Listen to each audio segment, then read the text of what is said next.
Somewhere in a small box tucked under an old woman's bed in rural Ohio is a letter. It arrived on December 26, 1944. She never opened it. Not once. Not in 80 years. Because the handwriting on the front, the looping, careful cursive, belonged to her husband.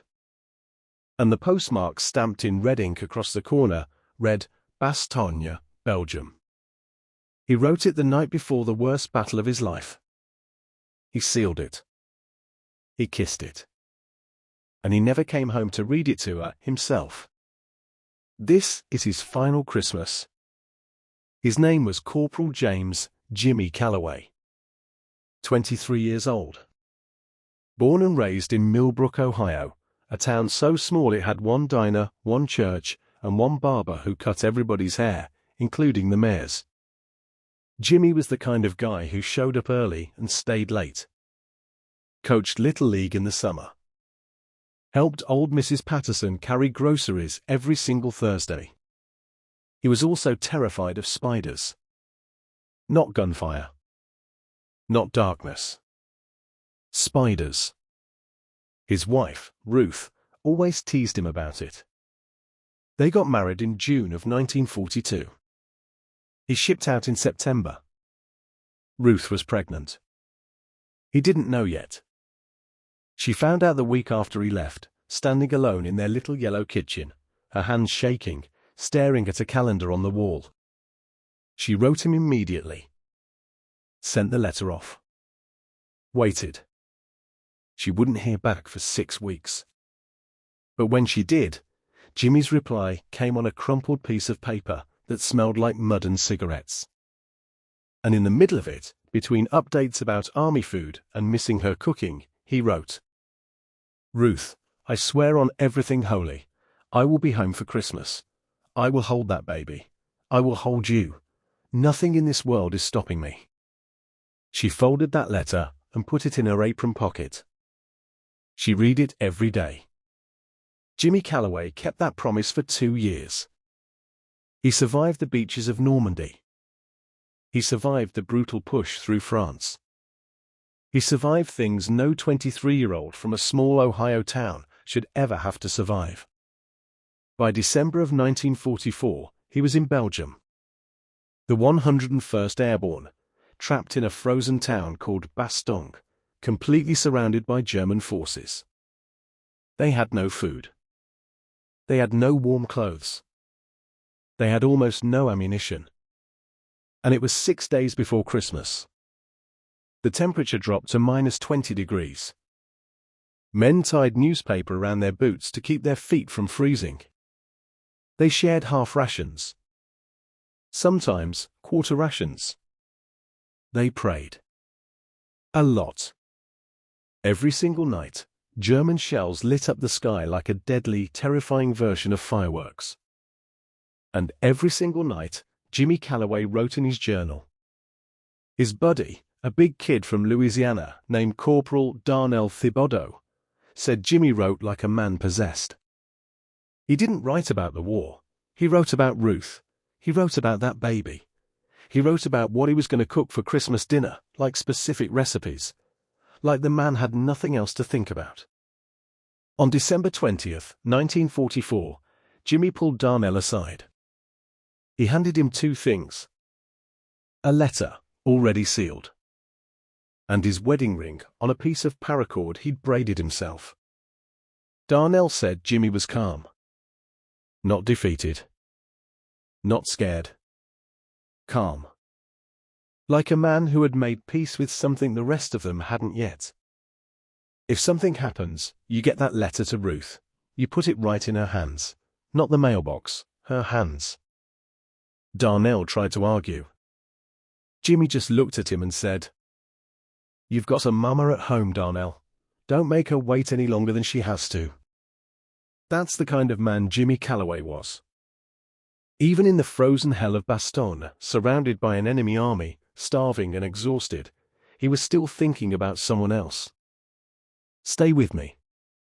Because what happens next, and what's inside that letter, will stay with you long after this story ends. Jimmy wrote that letter on the night of December 21st. He wrote it by the light of a single candle stub, barely an inch tall. It took him 3 hours. Not because he didn't know what to say, but because he knew exactly what to say, and he wanted every single word to be right. On December 26, 1944, the day after Christmas, a military officer knocked on Ruth Calloway's door in Millbrook, Ohio. She was holding her newborn daughter Clara, born just 4 days earlier on December 22nd. She looked at the officer's face. And she knew. She didn't cry right away. Neighbors said she just nodded slowly, like some part of her had always been bracing for this. She thanked the officer. She closed the door. She sat down in the rocking chair by the window, the same window she'd watched snow fall from for 2 years, and she held Clara against her chest and whispered, "Your daddy kept his promise, baby. He made it home in his words." Darnell Thibodeau survived the Battle of the Bulge. True to his word, he traveled from Louisiana to Millbrook, Ohio, in February of 1945. He put that letter directly in Ruth's hands. She held it for 40 years before she could read it. And when she finally did, with her granddaughter sitting beside her, this is what it said. "My Ruth, if you're reading this, then I didn't make it back like I promised, and I am so sorry. I wanted to be there. Lord, you'll never know how bad I wanted to be there. I need you to know something. I am not afraid. I made peace with God a long time ago, and I know where I'm going. What I can't stand is the thought of you alone. So here's what I need you to do. You keep going. You laugh loud. You eat too much pie on Sundays. You dance in the kitchen, even when no one's watching, especially when no one's watching. And our baby, whatever name you choose, it's perfect. You tell them about me, not the war. Tell them I loved their mama, so crazy stupid, it made the other fellas embarrassed. Tell them I could whistle any song, but only knew the words to 3 of them. Tell them their daddy believed that the best thing a man can do in this world is love his people well." I did, Ruth. I hope you felt it. The candle's almost out, and I can't see the paper much anymore, but I don't need to. I know what I want to say. I love you. I love you. I love you. Merry Christmas, sweetheart. All of me, always. Jimmy. Ruth Calloway lived to be 91 years old. She never remarried. Not because she was broken, but because, in her words, "I already had the best of them. What was left to prove?"